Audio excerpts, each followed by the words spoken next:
welcome to the MMG podcast, episode 6. And I am joined once again by Gocubs 7-11. Do you have a Shulk amiibo? You asked me that at the beginning of a Splatoon episode. Think of new material, Gocubs. I didn't know if I asked it or not. I forgot to delete it off my phone. Wait, do you keep a notepad of what you should intro?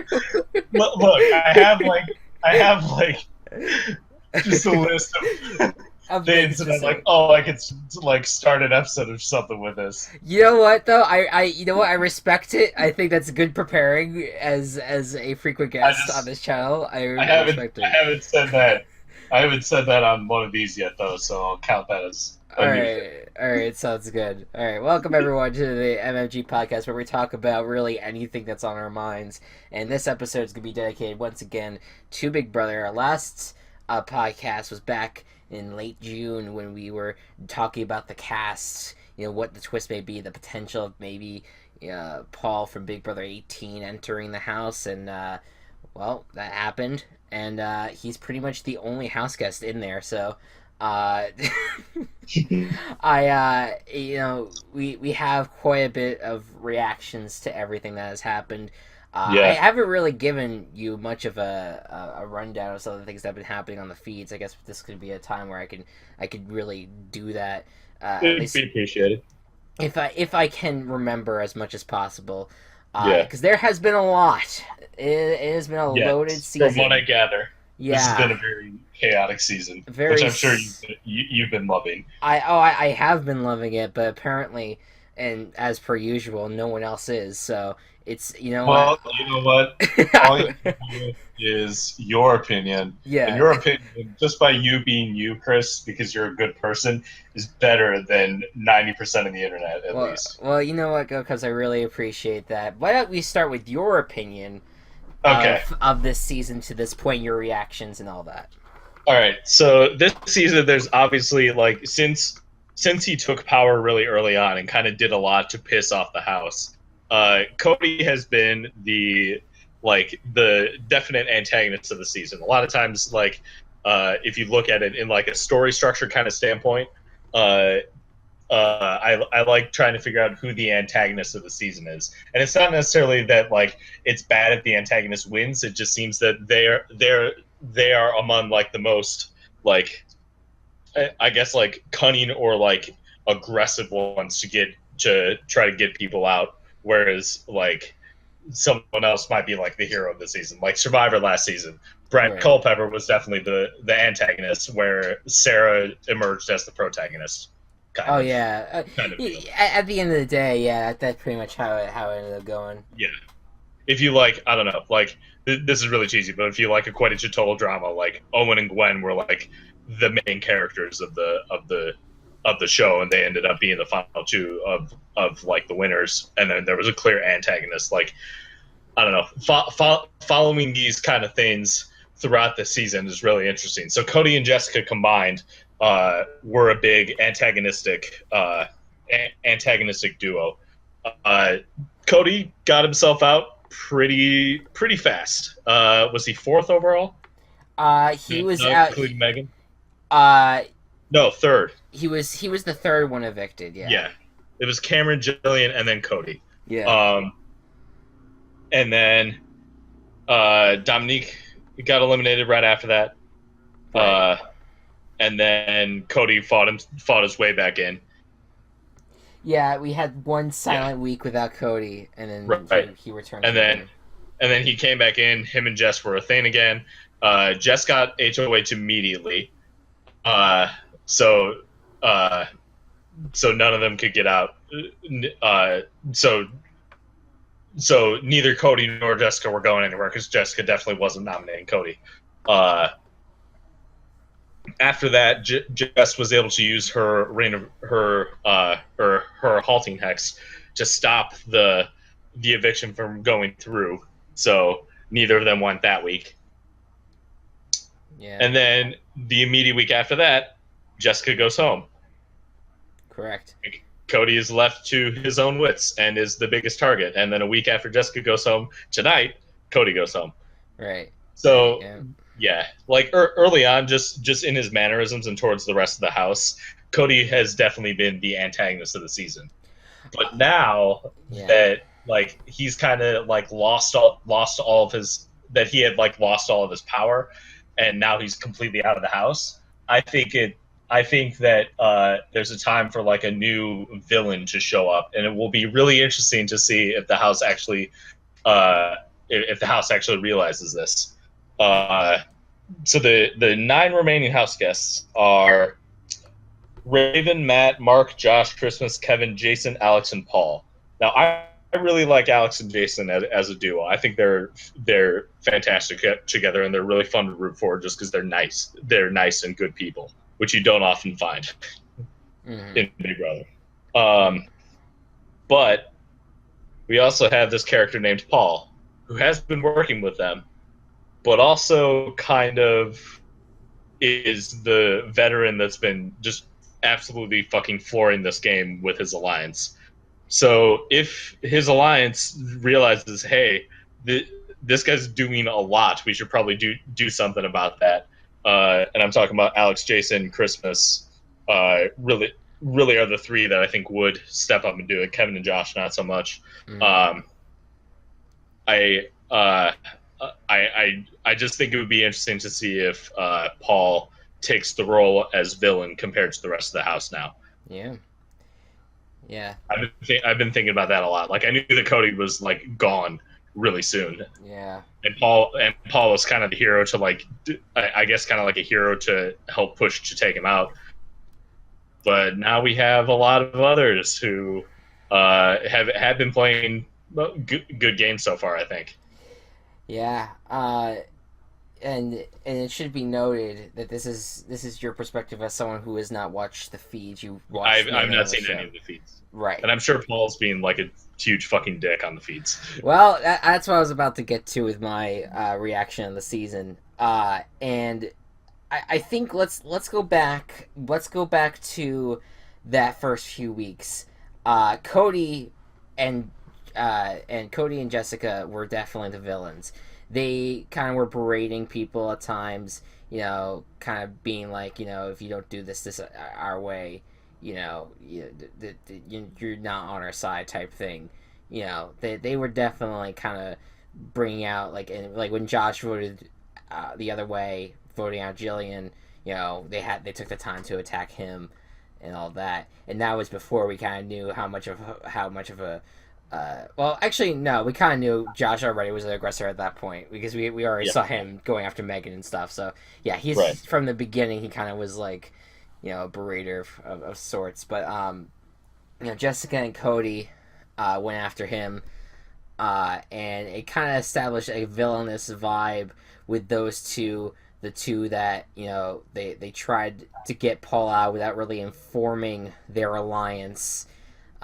Which I don't know how you would have done that. Even if Paul didn't have that power, let's not like say, oh well, then he would have definitely been eliminated. Like, let's see about that, because you saw how quickly it took for everyone to turn against Cody and Jessica. If Paul was on the block, I could expect them to do the exact same thing. A lot of the reason why that happened was because Cody and Jessica did not go out of their way to actually talk to I'm sorry, Jessica didn't know either. I Jessica didn't know either. That's all the blame on Cody. Right. So Cody, that is the move that royally screwed up Cody's game for good. Yes. Because if he at least made an effort to talk to people and get their thoughts on this big move that he tried to execute and said, we're gonna get out Paul. I mean, obviously he probably would not have known a plan B for putting up, like someone else since Paul had like the immunity.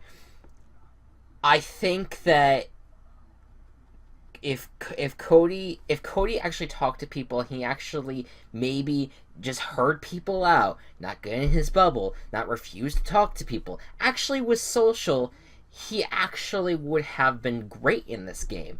But unfortunately, he chose to be in that bubble, choose to make his own move on his own, in effect to what? Protect people. It ended up blowing up other people's game as well, He, especially Jessica's.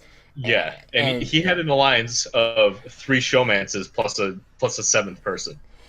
he had it. He had a solid group that could have lasted for a long time, but he blew it up because of that move.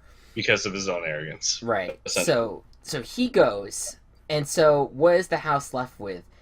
Um, you know, Dominique was became a How's that target. talk show coming along, by the way? Yeah. That's oh man, that's just a dig. I'm sure like she's doing something on like Periscope or something. I don't know. Um, Yeah, but Dominique, she was doing these weekly talk shows, and on the final night of Cody being there, the first time, he she gave him a platform to kind of go after, you know, Mark and Matt and a few other the people that he said, oh, I hinted at doing this move with them. I hinted at the idea. Now, none of us really saw, we didn't see like the first week of the feeds, so he might be telling the truth on that front, but for the feeds that we saw in like the what like 5 days or 6 days of feeds that we saw no effort by Cody to letting his alliance know, hey, this is the direction that we should go. yeah. The fact that he wasn't even trying it during the last part of it, like, sure, maybe you hinted at it. It's still, you should have been doing more campaigning to really get people on board.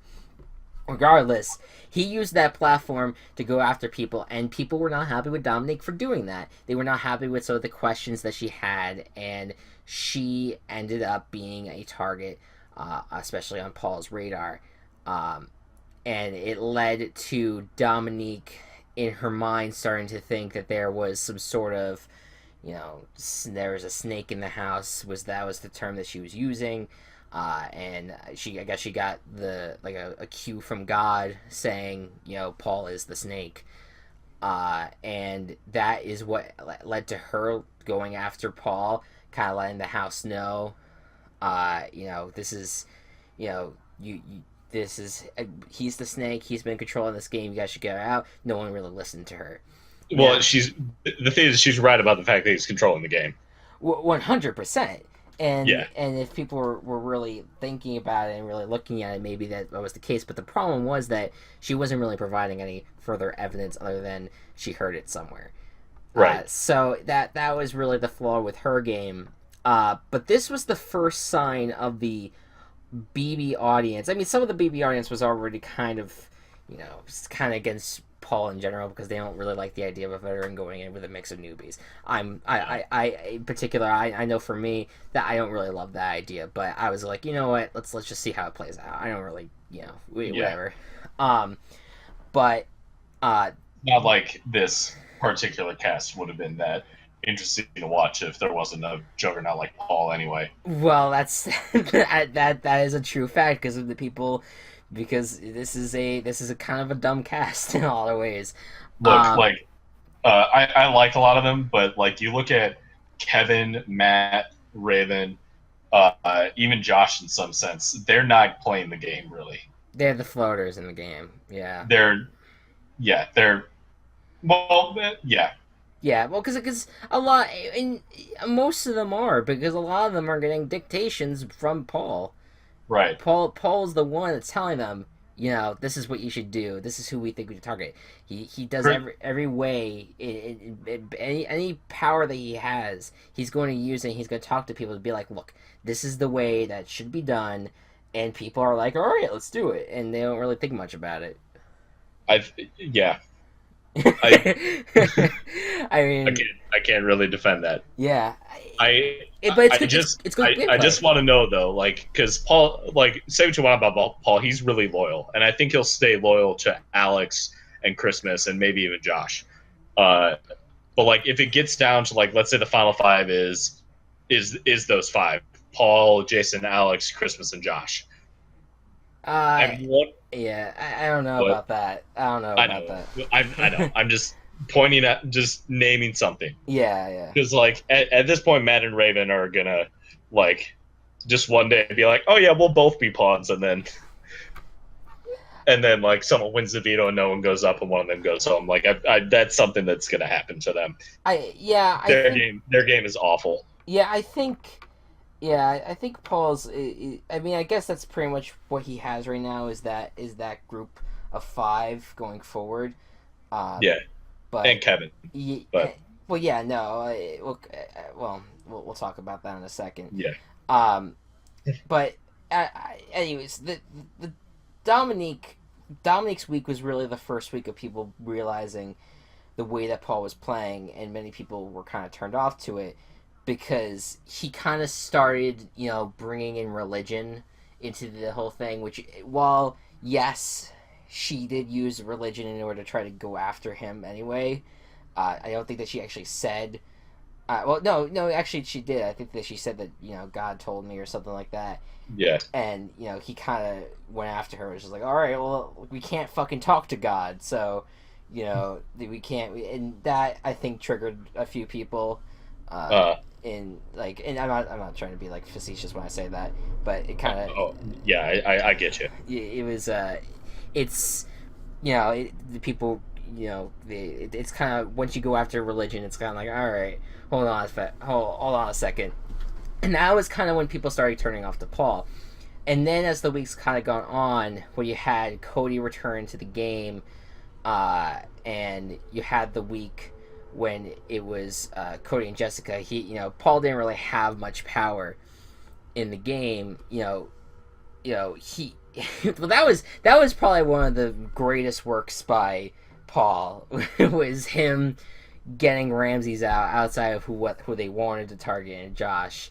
Right. Like, that was pretty excellent. But that was great just because fucking I don't know. It proved that like Jessica and Cody were not going to win this game. They did not have control whatsoever. Well, they trusted people way too easily. Yeah. That's really where it all stems from.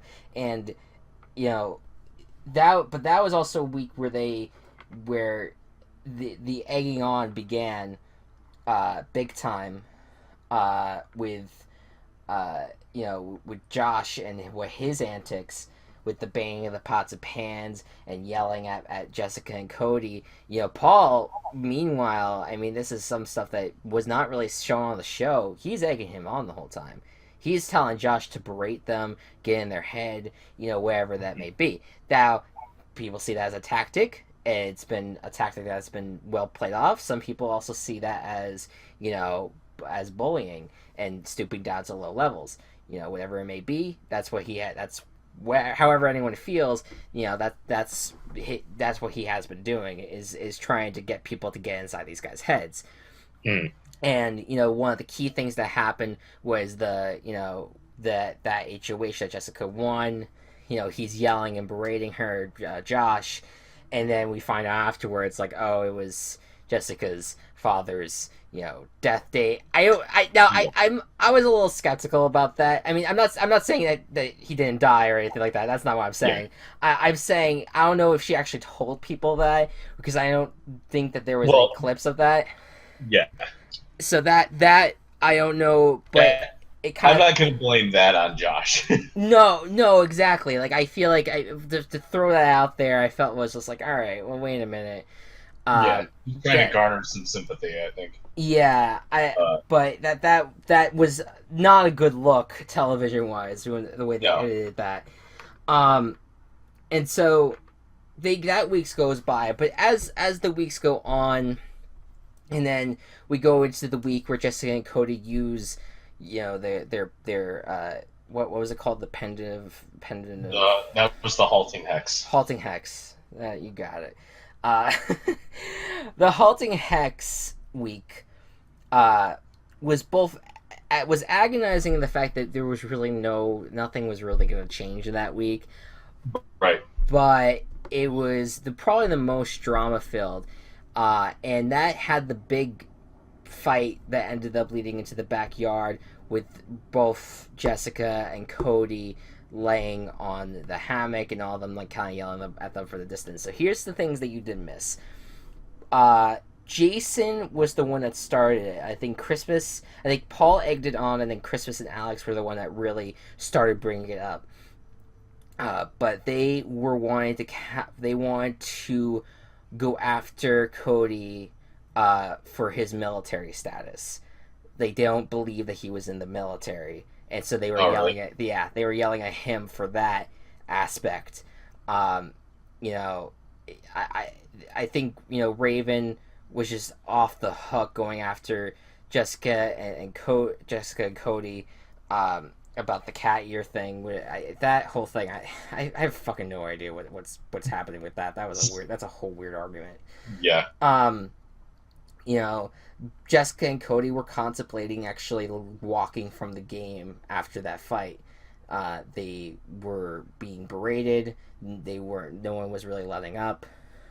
It actually went on for about an hour or two of them just yelling at them on a constant basis, nothing stopping them. And Cody and Jessica were like, you know what, we don't want to take this anymore, so we kind of want to leave. And this is really where the fan base moves into rooting for Cody and Jessica all the way. Like, the majority of the fan base at this point are Cody and Jessica fans, because they feel like the other side of the house were bullies, made it personal, and all that. My argument was always that I think Jessica and Cody also made it personal, at times, especially right before Jessica left with the fat comments, and yes.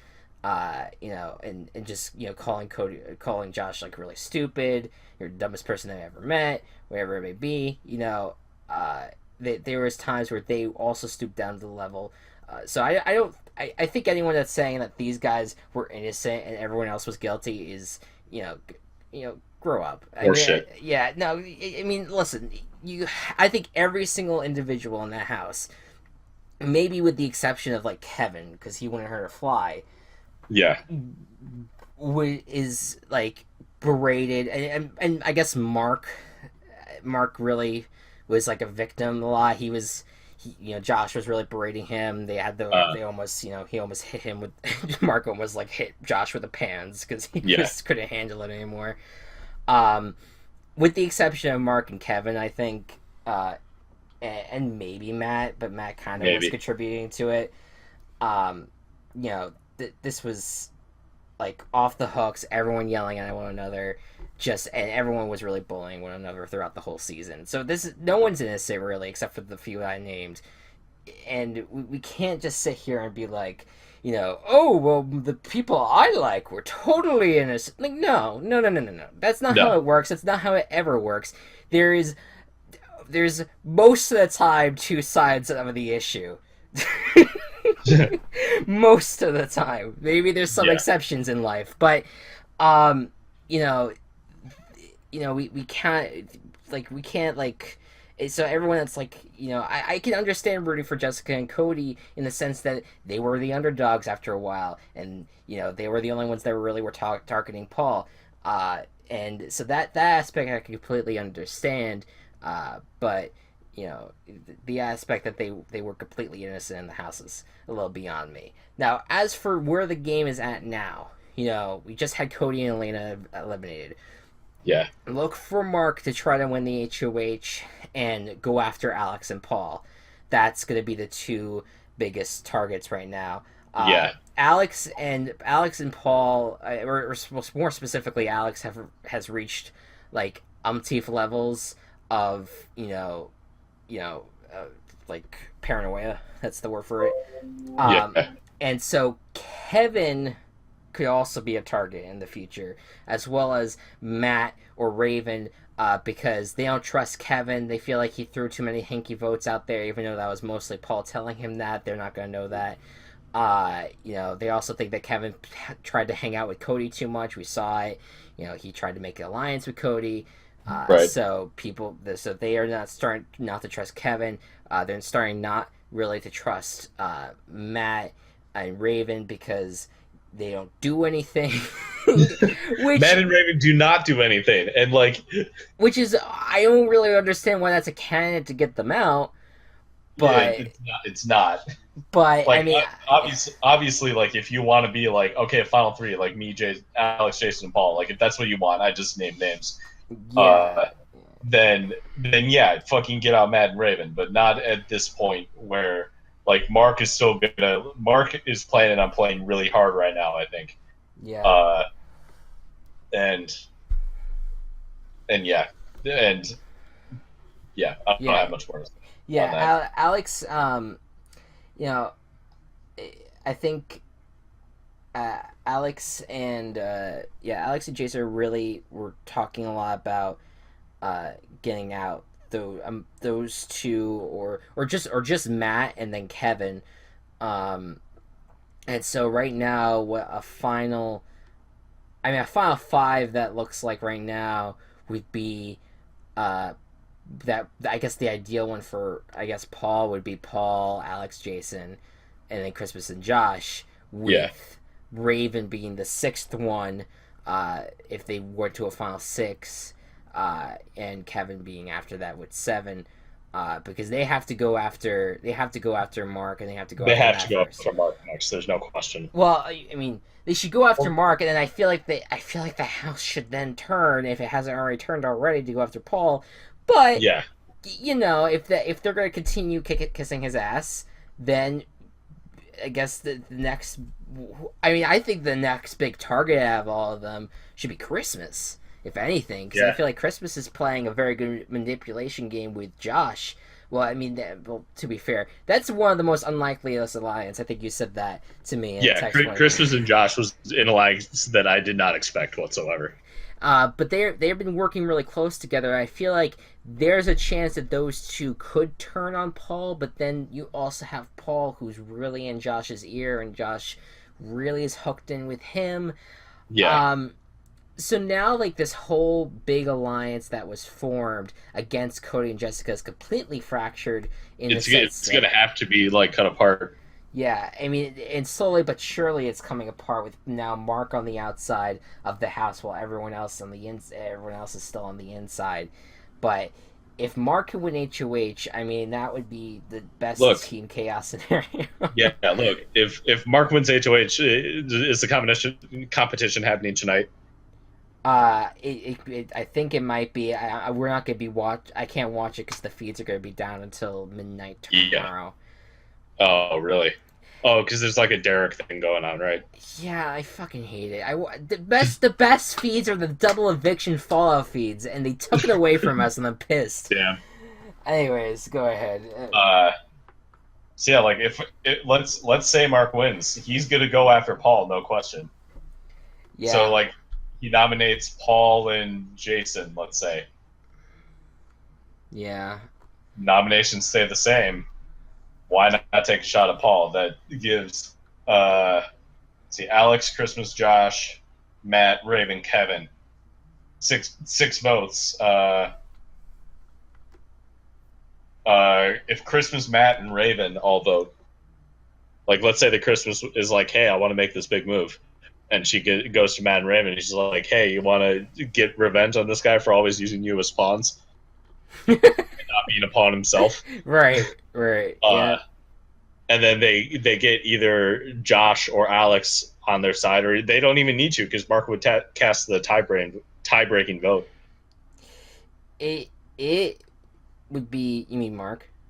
Mark, yeah. I Math is hard.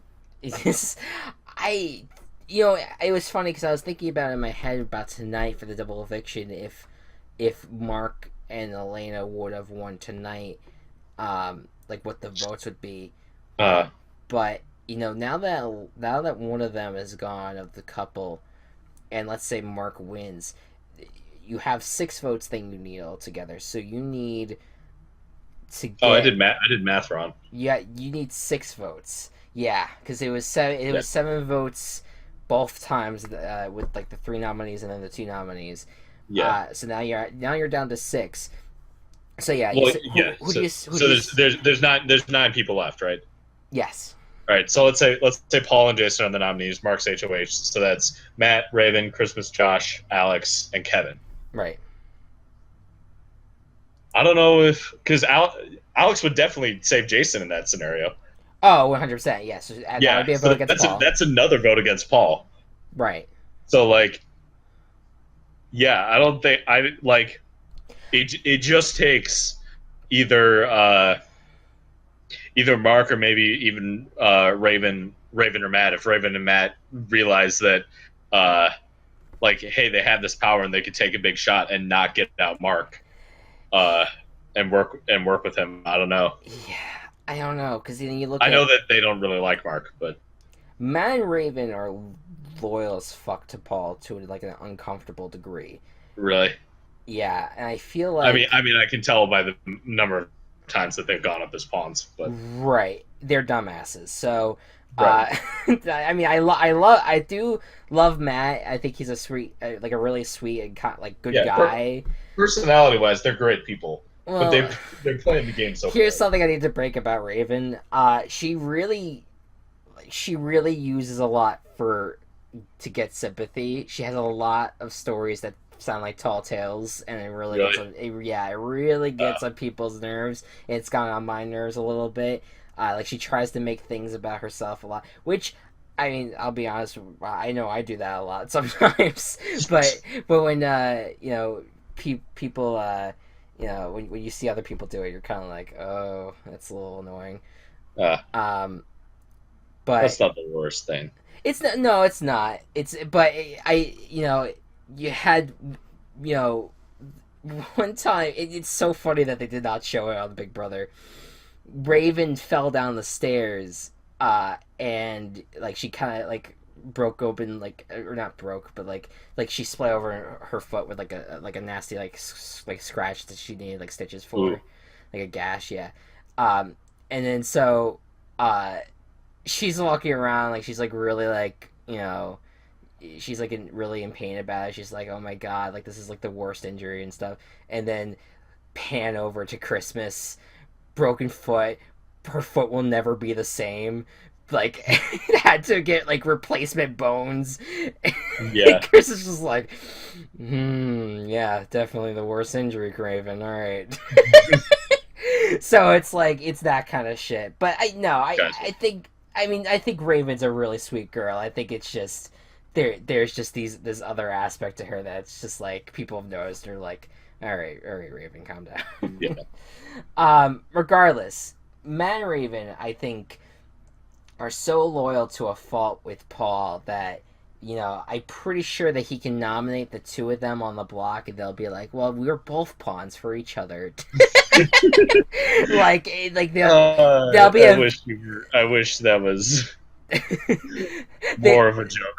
They get evicted by Paul, and they're like, oh my god, you voted for me, how sweet. Like you said my name in the diary room, that's so kind.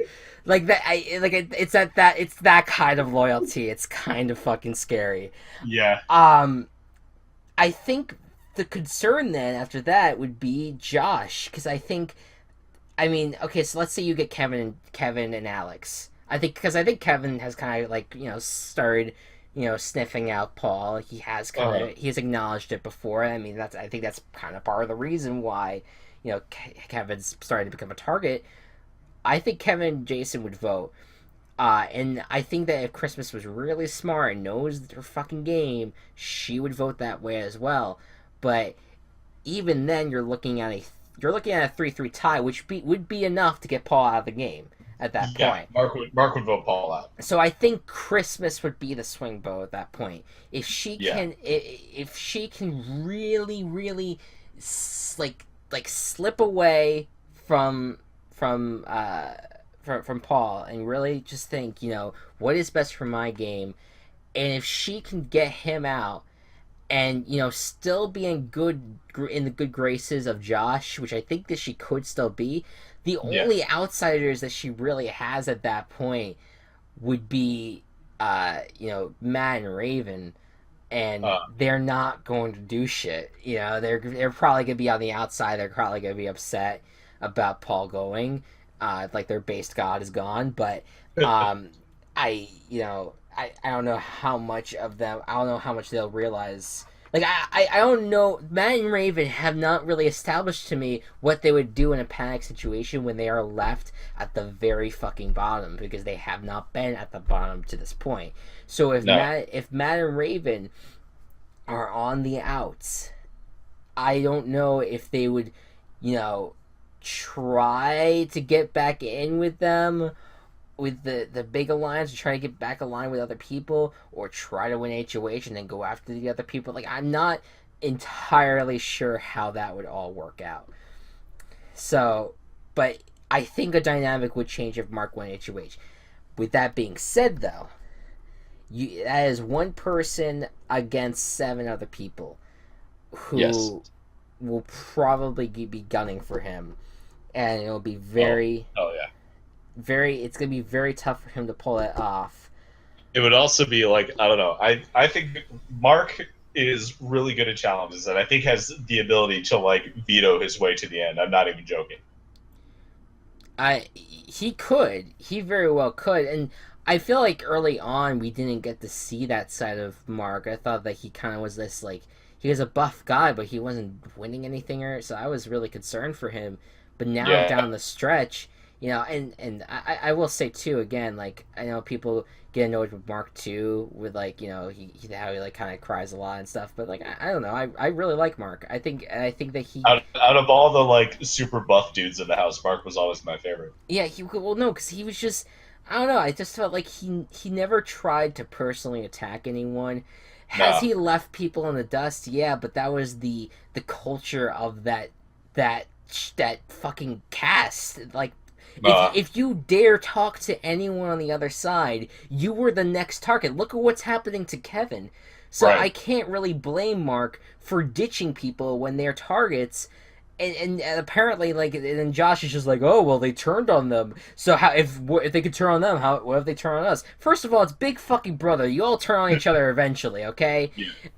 Secondly, him turning on those people is him turning to you on your side. So what else do you want from the guy?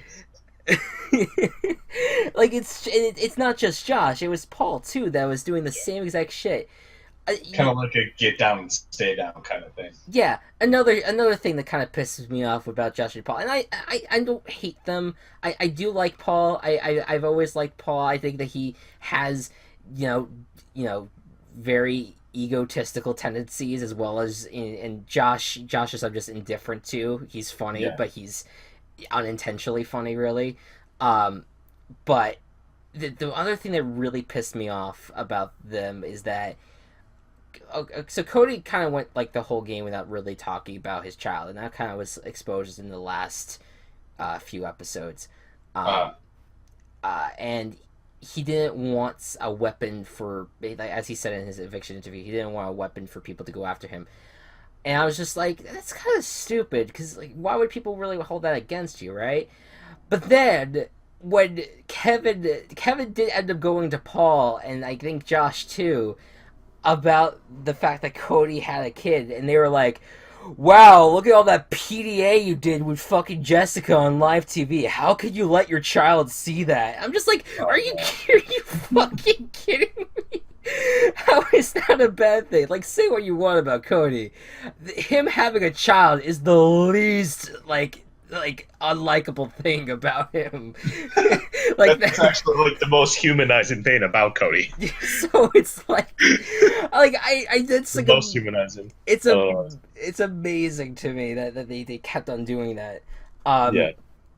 But I mean, I think I don't know. I think I just overall, like, Cody rubbed me the wrong way to start, and he kept continually rubbing me the wrong way. So every time a screen or a shot came up of either him or Jessica being sad, I felt a lot happier inside.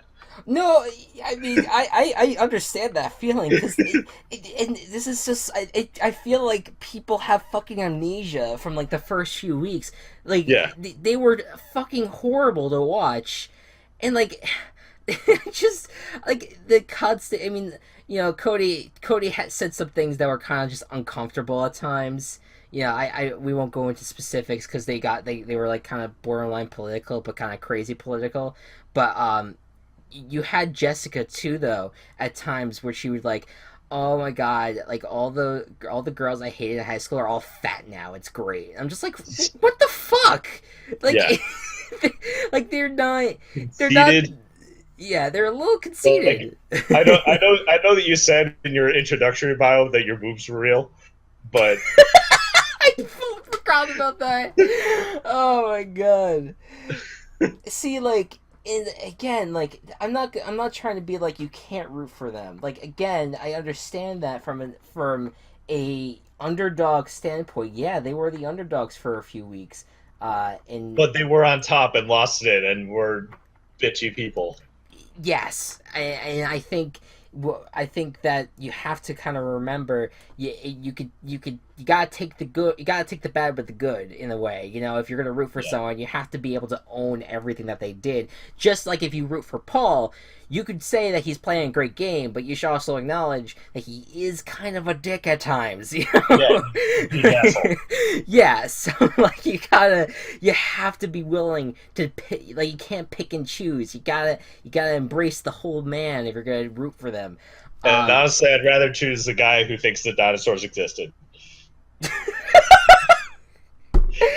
So, well, I completely forgot that was a viewpoint of his. I should have brought that in. That's what, no, actually, no, I'm ashamed that we have to even discuss that. But no, anyways. Planted by the government. Oh my god. Brainwashing our children. Fuck evolution. Cody broke me this season, Chris. Cody, I feel like Cody at times when he talked about things, like, if you looked at it at the right angle, you could kind of see a tiny tinfoil hat starting to form on his head whenever he discussed this shit. Like, it was really, Look, he was a special case. To go back to the comparison we made at the start of the season, where Cody was like Corey, like the white bread, but with a little bit of jelly. Yes, yeah. I'm still going to go with that, but it was the jelly that's 9 months old in the back of your fridge. You don't want to be anywhere near that. Like boysenberry jelly, like, Yeah. or something like really disgusting. Like, who the fuck? Why is this in my fridge? Who bought this? Yeah, why is it green? What the fuck? This is like, What color are boysenberries? Oh, I have no idea. I'm looking it up. All right, thank you for this is we need to know the boysenberry color right now. This is important. They're a reddish purple, so them being green would be very concerning. Right, exactly. Well, that was he was lime green boysenberry jelly spread upon a white piece of bread. Oh, you don't want to eat that. Boysenberry. Apparently, a lot of Big Brother fans want to eat that, so I don't know. All right. Anyways, this is a huge sidetrack. Fuck Cody and Jessica. I'm glad they're gone. No, absolutely. Oh, no, actually, no. One more thing. Yeah, sure. Oh, absolutely. I've ranted this to you for so much. Yes. But in her last week or so, Jessica kept like bringing up the fact it was like, oh, it took you so long to just get one of us out. Like, way to fucking go, you idiots. But the thing is that they got one of you out really early on, like week 2. Like, they already did that. It already happened. And then after he comes back in and you're a couple again, you get HOH one time, they can't fucking do anything about it. You use your fucking halting hex the next time, they can't fucking do anything about it. The very next chance they get after that, they get you out, and then they get your fuck toy out. I don't know why I used fuck toy. That was really weird. I was just getting really heated. No, it's understandable. You let all your grievances out. It was the dumbest argument I've ever seen. Yeah. And it made me hate Jessica more. It's just like, take the L, girl. I remember early in this, or right when we did our podcast, like before the season started, I said, this has the potential to be one of the most likable casts ever. I think now, looking back, and as we continue on, I believe that this is gonna uh, sit behind possibly maybe Big Brother 15 with I was gonna all say the that if all you were the gonna. all the racists and Yeah. bigots that were happening there, and maybe Big Brother 9, which apparently had a lot of convicted felons with drugs in it. Oh Um, shit. um, I think it's gonna really be up there among the least likable Least cast. likable cast. Yeah. Out of all the seasons, and I don't know. it's really turning a blind eye. Yeah. Gameplay and season wise, I'm enjoying it personally. Yeah, Yeah. I'm just enjoying, like it has been eventful. Gameplay, I think that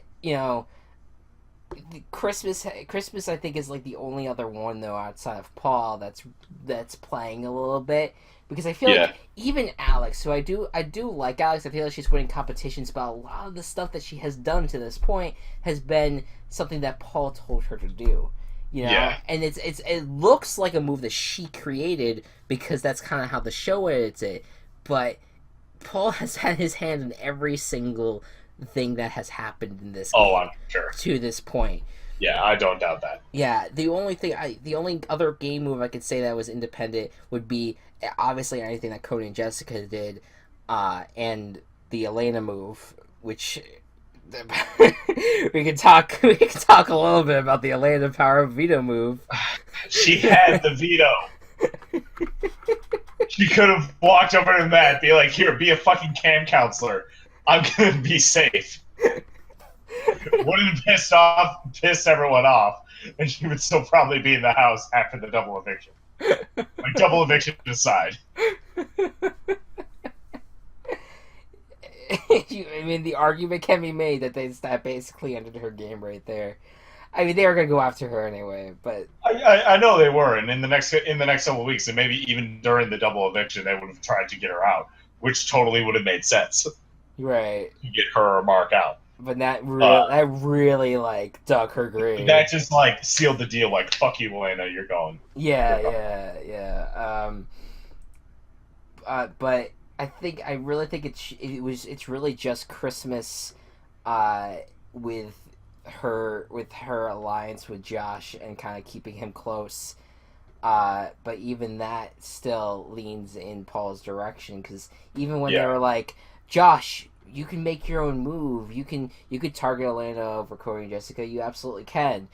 And then they both just decide, let's listen to Paul. Let's just go out Cody and Jessica. Which, not a bad move, but you're still listening to Paul, not making your own decision. Yeah. So it's like, so to this point, there hasn't really been a lot of independence, and I think that's where the gameplay lacks.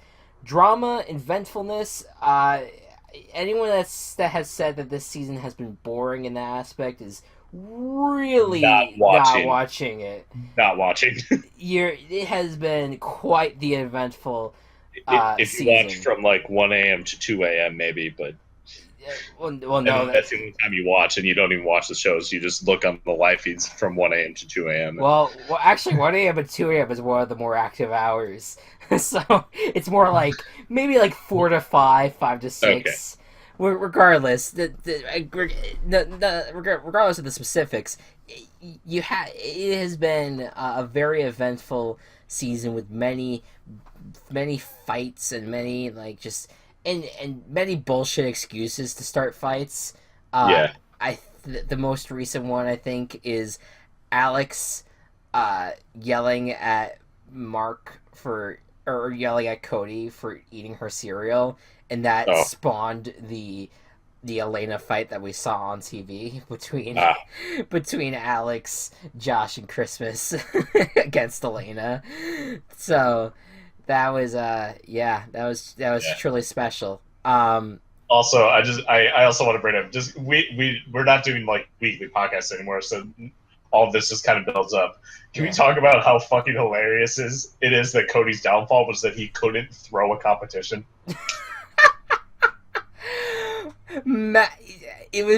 He actually used the term Matt was an expert loser. Yeah. afterwards. That was brilliant. That was Look, like how like, how did you could have you Josh was the head of household and you fucking hate Josh. Why would you ever be in his room? Just go stand there for the entirety of the instead of the competition. have not room, which you clearly were in once. just it's incredible. It really is incredible. The gameplay this season has really been the best move. Was the move that could not have been executed was Cody trying to get out Paul. Yes. That completely blew everything out of the water because of fucking the immunity. Yeah. What do you think the next the temptation twist is going to be? I don't know. I don't know what more they can do. Because I don't know, they're running out of people to do 3 nominees, obviously. I don't know. I do like that they've been mixing it up a bit.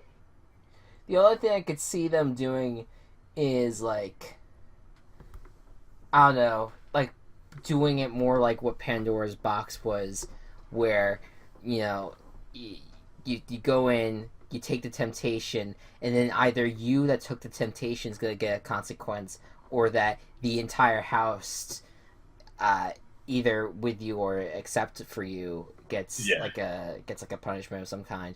Or it could be like, I think it was Big Brother 16, like be tempted by a reset button. Oh my god. Remember that when Frankie went from HOH to out the door? Yeah, that was a special moment. I don't think they would want to do 2 resets in one season. I feel like that people would be like, no. Like with the halting hex being the other reset. Yeah. Yeah. Like I don't know. If well, that wasn't necessarily a reset. That was just erasing Paul's HOH. Yeah. I mean, but I don't know if like they didn't replay any of the challengers or anything. Yeah, I don't know if they have enough time in order to have another erased week or even just reset. Well, it would just happen on a Thursday episode, like a double eviction would. Oh, that could be true. Yeah, like you have like eliminate the entire week and then just have the whole game play out in 1 hour. That would be fun. Yeah, I mean that's what happened in BB16. Oh, I didn't think that was the case. I thought it was over a week or so. It was another week. Oh. No, it was like right away. Like they hit the button and then a timer like counted down until Thursday night, and then it all just happened really fast. Huh.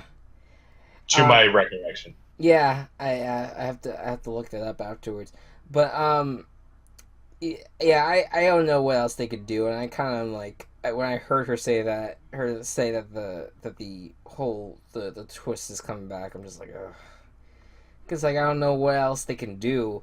And people have already gone out of their way to talk about, oh, it's rigged, oh, everything's rigged, and all that nonsense. And so I'm like, it's not rigged at all. So I'm just like, if you're gonna include another twist, don't be surprised if like let's say like the twist ends up favoring Paul in some way. That people are gonna be like, oh, Rick! Yeah. They could go like just freaking the fuck out. Like, it's just ridiculous. Yeah. I don't really like. I don't know. Regardless, how do you see this season playing out? Do you see anyone going after Paul at some point, or I think that Paul and his group will carry themselves to the final 4 or 3, and that's when Christmas, Alex, or Jason, whichever one of them are left at that point, if Paul hasn't taken them out yet. Because if I were Paul, I would take Matt and Raven as far as I can. Oh, I would too, but apparently he doesn't want to do that, so... yeah. Well, I guess if I were Paul, I would make the fucking idiotic choice and take Nicole over James, so... Oh, boy. Yeah. The prospect of I think Alex is really solidified with Paul too, in the sense Uh, that like they kind of have like a final two deal, so there's a chance that she could, if she won HOH and it was Jason and Paul to choose from, I think there is a chance that she chooses Paul over Jason. yeah. Uh, that would be one of the top 10 anime portrayals. Um, but but Yeah, I think Paul's going to get very far, but if he doesn't win like some of the final competitions, I don't think that the people he plans on taking, like if he takes like Alex, Jason, Christmas, like if that's the final four, Paul, Alex, Jason, Christmas, Alex, Jason, and Christmas, at that point, I think would be smart enough to realize, hey, if we get Paul out, we have a better chance of winning. right, yeah. So, You have to hope that they're at this point wanting to even win, because some of them just want book deals or TV deals, and so uh, it's like I don't really know who is here to win. I think Christmas is here to win. I'd like Christmas is definitely here to win. I would like If to she wasn't, she wouldn't be here still. I would like to think Alex is here to win, but then you hear comments from her sometimes where she's just like, "Oh yeah, we go to the final two and you could win" or something like that. You know, she kind of sounds like she wants to give her game to Paul. Like it's kind of like that prospect kind of worries me. But Uh, regardless of that, yeah, I hope those three kind of realize it. I could see another situation where if let's say it's that final three, Alex, Jason, and Paul, Jason wins the HOH. He ain't taking he'll Paul. take Alex, no question. He'll take Alex. Yeah. Yeah, So that's another situation. So Paul doesn't necessarily have it in the bag yet. no, He is controlling the fuck out of the game, totally. but But there's it's if he runs this whole season and continues to be the he dethrones the first bad guy and like just to take the place as the antagonist, like people are going to catch on. I think that uh, I think that now that Cody and Jessica are gone, they're still going to go after Mark probably first, the house generally, yeah. and then they should turn their sights on Paul. Do you see a scenario in which Mark makes it to the end and wins it? If Mark, if Mark, uh, I don't know. I don't think he can, but I think that he can at least stir up the pot a little I bit by winning Yeah. competitions. What And he would have yeah, to do is win HOH this week and win veto next week, and then keep on. and while he's doing that, develop better relationships, Yeah, yeah. Because I think and then maybe set himself up. yeah, at this point, I think that's the best route to go. Yeah, I'm waiting to see who the hero of the season is. Yeah. I love how you're tying it back to Yeah, the start of this. I don't know. I like looking at reality shows this way. Oh no question. Their Because stories playing out. there's really interesting stories that play out in these gameplays stuff. Like last season of Survivor, like there were a lot of people that stood out to me as heroes, and a couple villains, and then Debbie. She was just Debbie. She was Debbie. Oh my god. I at this point I would say that if I had to rank the potential winners right now, I would say Paul would take the top spot. Then I would Yes. say Christmas, and then I would say for winners, I would see Alex then after that, and then maybe Jason, and then I would say Raven for the sympathy card, Kevin after that for the sympathy card, then Mark because he really needs a lot to go his way, so he kind of has low chances. But again, I like you said, Yeah. he can he has to I stay. might. Matt's last though. Matt and Josh. Matt, I would say Matt and then Josh. I don't think anyone's Yeah. gonna vote for Josh at the end. So we're agreeing that there's no fucking way that Josh is winning this game. Josh or Matt, unless Matt turns around his gameplay at some point. Yeah. Say, I mean, because I think Raven could not make any fucking moves.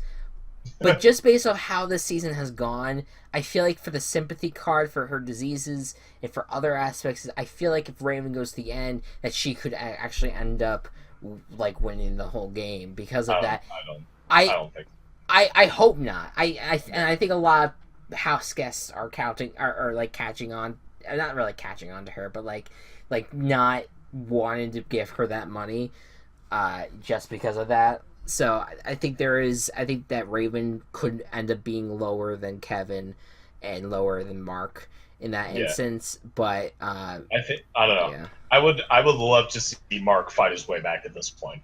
it would that could be like a fun hero storyline to follow Yeah, if we're going on that theme. Like I feel like that could be really fun to watch, like him be like the Superman of the season yeah. after all. Like it could be funny.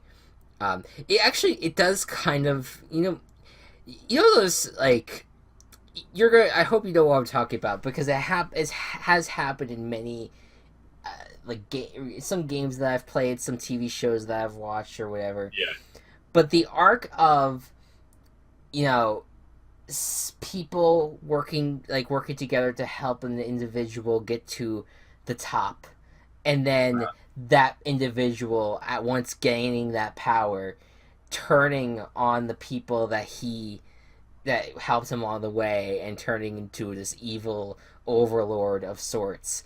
And yeah. now the people that put him there must figure out a way to bring him down. That's Paul. That's yeah, totally. That is Paul at the moment.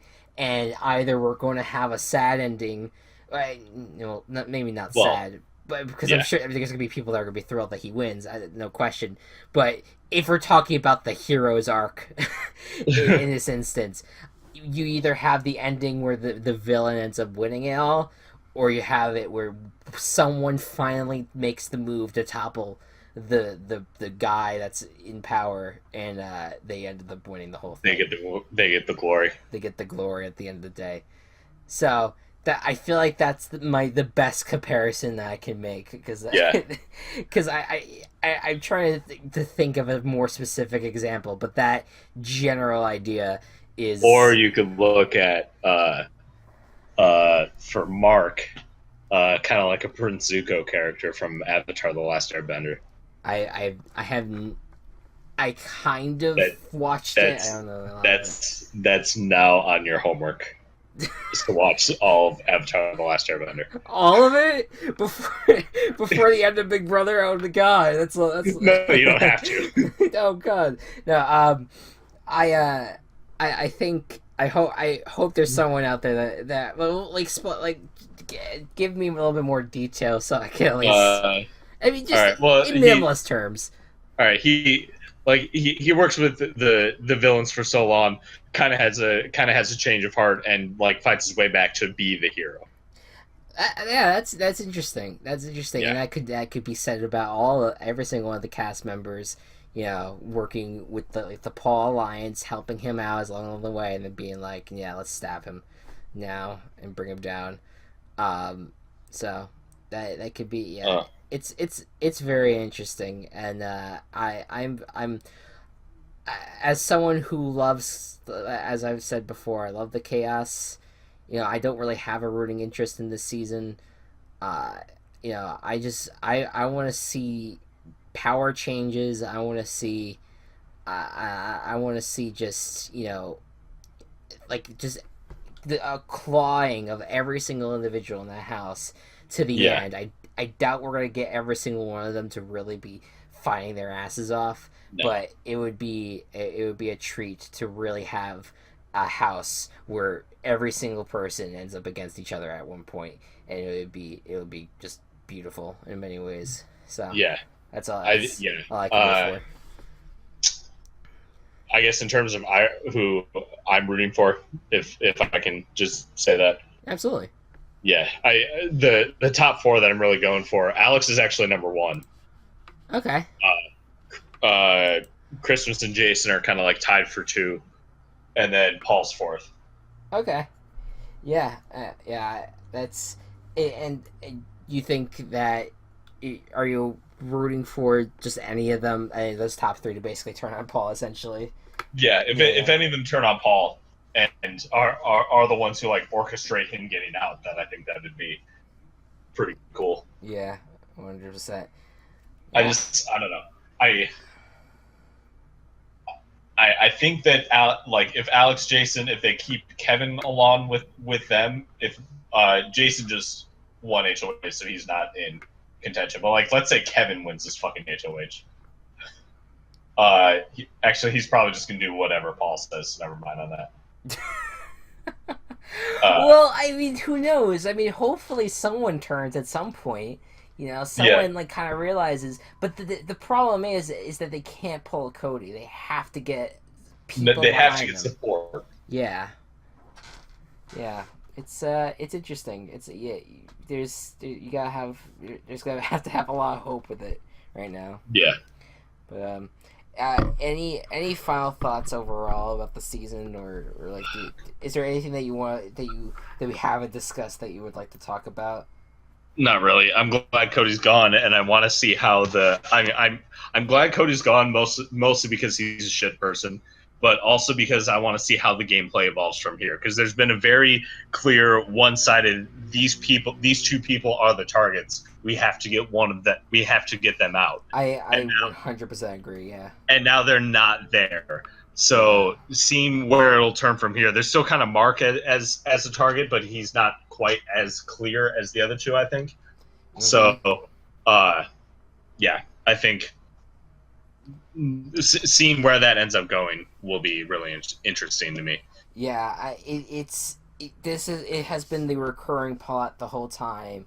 The prospect of trying to get Jessica or Cody out of the game, and now that they're finally out with no buyback coming, um, this is now a new game, Yeah. hopefully, and I want to see new people play. I want to see people making moves that actually can make the game fun in any way outside of the usual drama that we have gone in.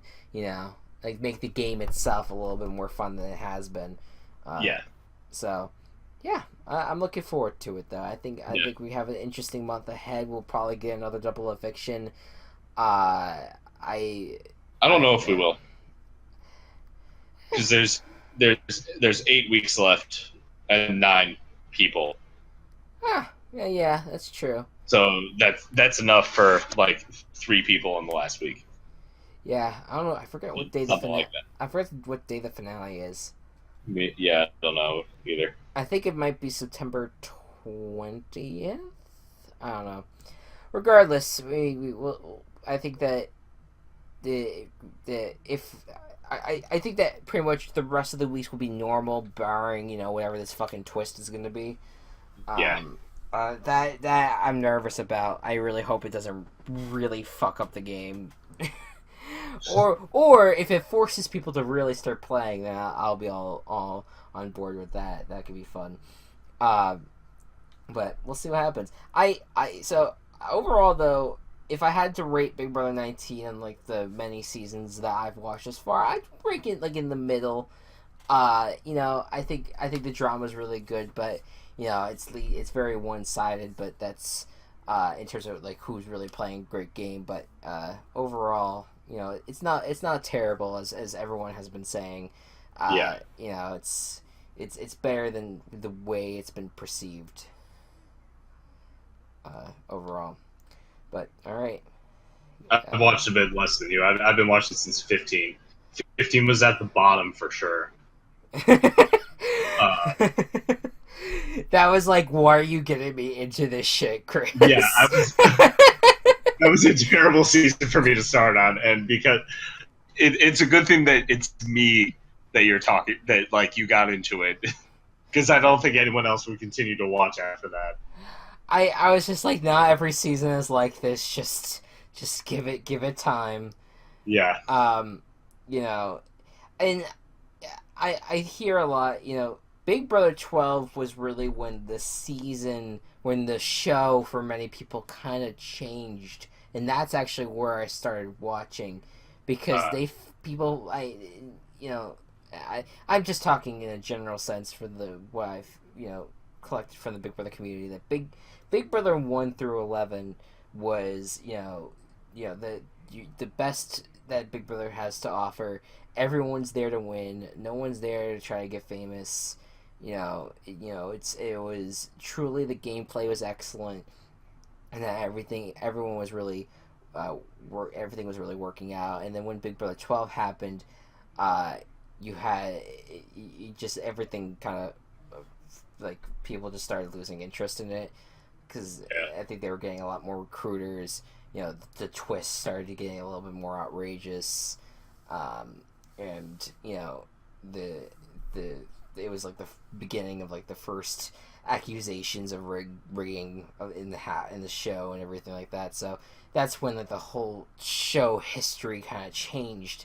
But if this was my first season watching Big Brother, I think I would enjoy it as much as I enjoyed Big Brother 12 and any other Big Brother season, and I would think that this was like the best thing I would ever see, because I think just look, I mean, Survivor in the past few seasons have been, have kind of over, just has been kicking Big Brother's ass, and there's very few competition, very little competition. Very, very, very good show, but when I was introduced to Big Brother, it was so cool, especially with the aspect of it being live, and just those two aspects alone of it being live, and have it be like a competition that had like this long week play out, with like these like multiple competitions, multiple opportunities to save yourself and everything, and just the social experiment and everything. It truly is just. If you step back and don't think about past Big Brothers, and you look at the season or any season as it stands, it's really a cool show. And as much as people want to shit on it, and want like the community wants to shit on this season, I can understand maybe people not enjoying the really dark places that it goes sometimes with the insults and stuff that gets thrown around, but it's such a reflection in a way of like just life and how people treat each other. I want to end it off with a quote from an article that I think you read. Survivor is who we want to be. Big Brother is who we actually are. Mm-hmm.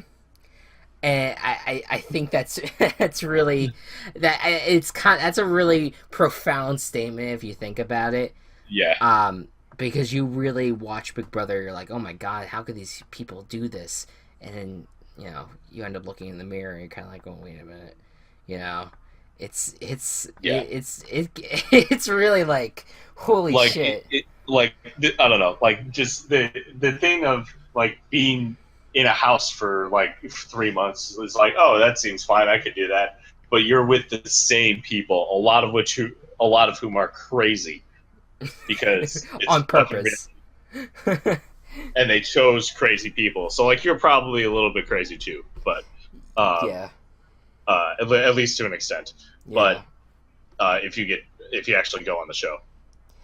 Well, I think you just end up going crazy with some of the like being like it's like solitary confinement because you have no connection to social media or family or anything like that. No outside connection whatsoever. You're with the same people in the same living space. Like you can get outdoors and fresh air, but like I think Survivor is still rougher, even though it's a short. Survivor's rougher physically. Yeah. And like the physical will eventually take its mental toll as well, I think. But like Big Brother, just like that constant repetition, I think can get to people. Yeah, I think you have Survivor where it goes for about a month. This is a show. 39 years. Yeah, this show basically goes on for 3 months plus at times. We've had seasons where they're almost nearly 4 months. You miss a third of the year because you're inside of a house trapped with people who want your blood.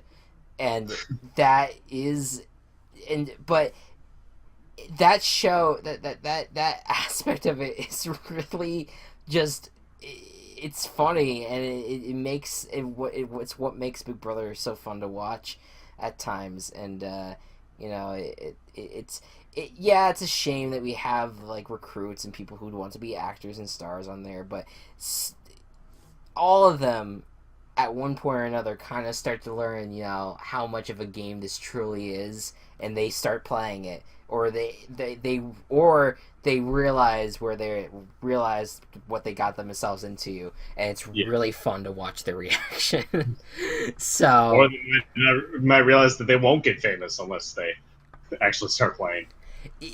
and and let's be real, no one gets famous off of this show. No.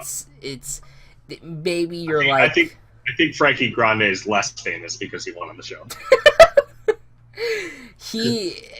At best, you're like an E to F list celebrity, where you're known well for a Big Brother fan base, but you're not really known outside of that. Like, Survivor fans will not really know any Big Brother legends. No. And the same vice versa. So you think you're gonna get famous, you think you're gonna strike gold. I mean, you're gonna get an appearance on Bold and the Beautiful, but instead of that, that's really it. Outside of that, so I hope you enjoyed your life before, because that's what you're returning to.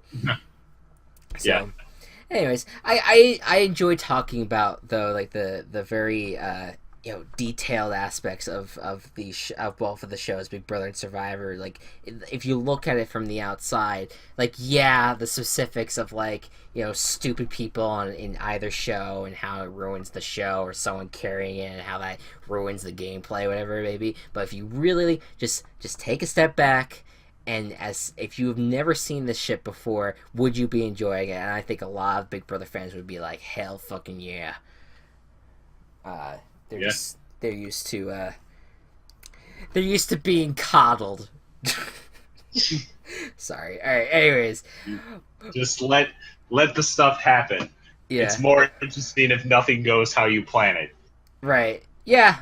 It's not like this took me a while to learn when watching shows like Survivor and Big Brother, and it's still something that I have to teach myself a lot. But you get really like when you're watching these shows, you get really angry and stuff. But it's just like, it's fun. It's fun to watch this shit unfold and watch these stupidity be aired. Because there's probably many people that feel the same fucking way, and it's a fun experience overall, I think. So, right. Have you ever read Dracula, Chris? No, I have not. Okay, so the ending of Dracula, and I'm going to spoil it, but it's a really old book, and I don't think you care. No, it's okay. So the ending of Dracula, basically the main characters make this like perfectly precise master plan on how to kill Dracula, and then they execute it perfectly without flaw and kill Dracula, and it's boring as shit, and I hate it. So if you're looking for that in a reality show, unless it's just someone you really don't like the plan to get out Cody, perfectly executed. It had a couple bumps because Elena fucked things up, but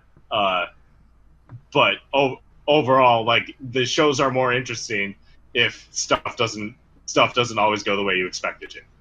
Yeah, and I mean, I think at the end of the day, I think people will feel like that if, like, Paul ends up winning, but that's still no guarantee right now. And to anyone Paul's that's saying not guaranteed to win Big Brother. Look at Vanessa. BB17. Vanessa perfect. Vanessa was in a great position and was steamrolling the game at a point, and everyone was saying, "Oh well, she's the easy win," and all it took was Steve Moses. All it took was Steve Moses. Steve Moses winning both, the first, I think it was like the second head of household competition, and then the third head of household competition. Yeah. And he had the sole power to evict someone, and he got out Vanessa right then and there. Boom, out, Yep. done. That whole build up to Vanessa winning that season went in shambles because Takes to a fucking trombone player.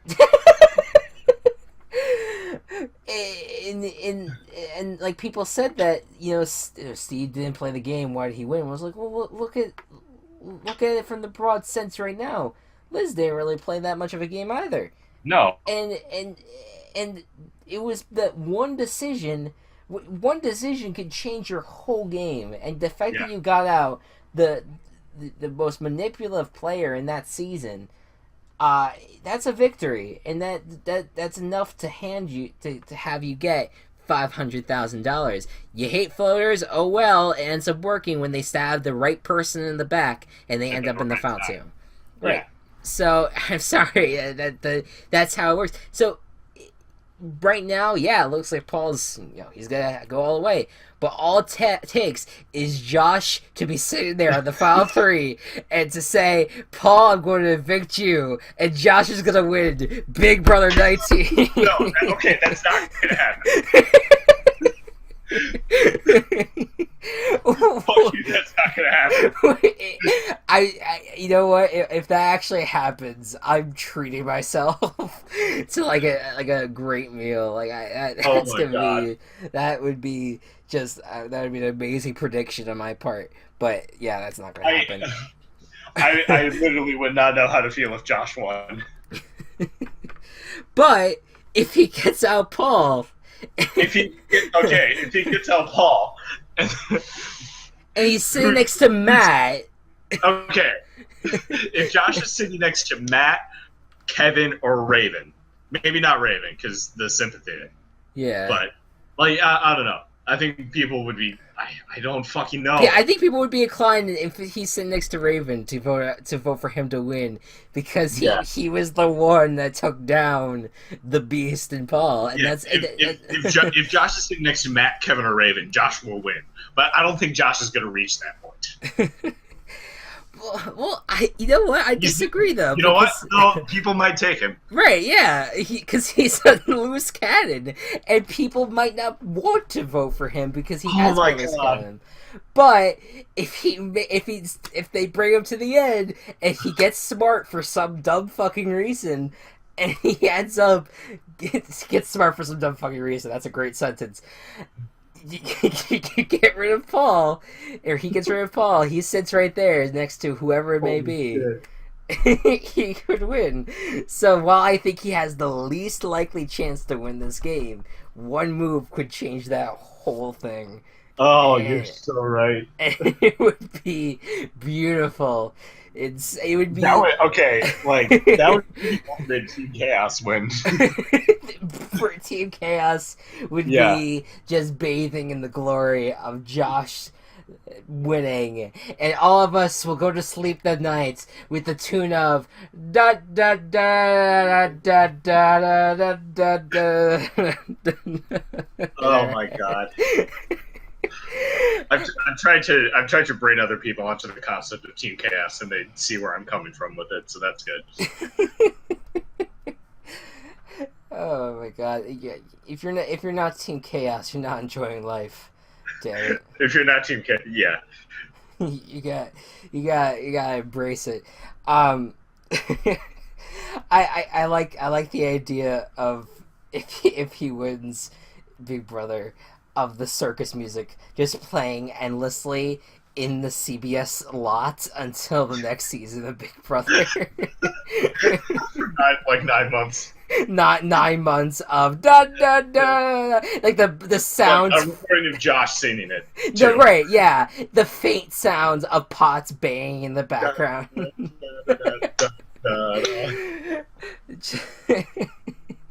And it plays into next season as like the haunted ghost. This season is driving me insane. Everything about it. That if that actually happens, that would piss off the Big Brother fan base to no end. Oh, I know. And they'll come back for Big Brother 20. So who are we kidding? So right. Chris, you're expecting Chris, you look at the Big Brother fandom, and you're like, maybe there'll be difference here, but you know they're not going to be. I think I've been better with it this season though, because they've at least I'm not at least in their face all the time, because I'm not really working the social media account anymore. Job, but oh my god, yeah, it's as you know, as they all complain about how the house is so toxic, maybe they should themselves should as well look in the mirror. They are the antagonists of every single Big Brother season. Yeah. How long has this podcast been going on for? Like an hour and a half? Yeah, almost. But you know, I enjoy like the little bit of the analyzing of the shows though. Yeah. I do want to just one last thing before we go. I do want to read. You read a great quote from that article, but I think you created a better quote when describing these two shows. And you said in a text to me one time, Survivor is literally seeing if your body can survive bare minimum conditions. Big Brother is being trapped with people who don't think dinosaurs are real, bodybuilders, pretty girls who don't realize they're being racist, and occasionally a good rodeo clown friend from Iowa. Big Brother in a nutshell. Yeah, I forgot that I made that quote until you started reading the Big Brother part. that was I feel like that was truly that was the perfect summary of this, not only this season but just all seasons. Yeah. Or at least the last few that we have seen in a nutshell. So all right, guys, we're gonna end it off. That was a good podcast, though. I enjoyed that. Was holy shit. But I think that probably the next time we'll do this, maybe we'll recap finale night. Maybe we'll do a little mix of that and Survivor premiere. I think this year's a little bit different. I think they're gonna have the premiere of Survivor on a different night than the Big Brother finale. I don't know for sure. The Survivor premiere is also only an hour long, which is the first time since like season 27 or something. Wow, that it wasn't extended. Yeah, that's interesting. All right, yeah. Well, buckle up, bitches. This is gonna be a long fucking trip to Survivor as Big Brother concludes. I don't even know how I feel about the Survivor theme, but oh yeah, I forgot about that. I forgot about what the theme Heroes is. versus healers versus hustlers. They meant to make it like a positive traits for all of them, but the hustler part is really confusing to me. I get it. It might be like kind of like cunning or clever. Yeah, and I get it. You know, you gotta do the alliteration with the H's, but it's like I don't know. You think hustler, I'm thinking like a criminal or some kind, but I don't know. Making too much into it. All right. And final words, go Cubs. Chartreuse. What? That's my final word. Wait. All right, fair enough. Yeah. I hope you all enjoy the rest of the Big Brother season, and are looking forward to Survivor and stuff. Probably the next podcast we do. Probably the Big Brother finale. Well, yeah. Will be Big Brother finale, or in terms of this particular the MMG podcast will probably be maybe something NFL related, but then probably the one after that will be Big Brother. I'm going to be doing weekly of this because of the predictions and stuff that we're doing for that, and I hope you can join me. I know that you get busy during the fall and we'll see. We'll see how much you can join us. Yeah, I will bring you my ultimate fantasy football team though. I think you cut out to the podcast. I think you cut out a little bit there. I didn't hear everything that you said. I'll bring my the fantasy angle. My ultimate fantasy football team too. I think that could be a fun aspect of it if we do that. We do like a prediction show. We talk about like the NFL headlines, but then we also have like what's happening with Gocubs fan. Like you need to think of a great team name for us to be like the biggest fans of during the season. I mean, we gotta make this a big deal. The MMG podcast is the first official sponsor of your fantasy football team. I mean, in the past couple of years, I've used the Cardinals, which is my last name sounding like Cardinals. It works. We could do But that. do you just want something boisterous and ridiculous? It's up to you, man. We'll sponsor you no matter what. You know, we're gonna be loyal to you no matter what. It don't matter what your name is or what Sweet. your team name is. Never mind. I was gonna just step off into what's like the worst team names that you that there has been, but it's maybe for another podcast. Anyways, guys, thank you all so much for listening to us rant about. If you, for some reason, watched all of this. For watching us rant about, silly reality shows. If you've watched to this point, what was the word that you just said earlier? Pooter.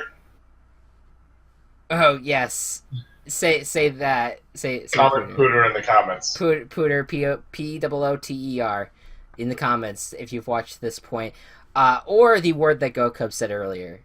Chartreuse. How do you spell that out? They'll figure it out. All right, guys, thank you so much for watching. I hope you all enjoyed, and we'll see you guys next time. Bye-bye. I still get Pooter comments. All right. Your comments. Goodbye.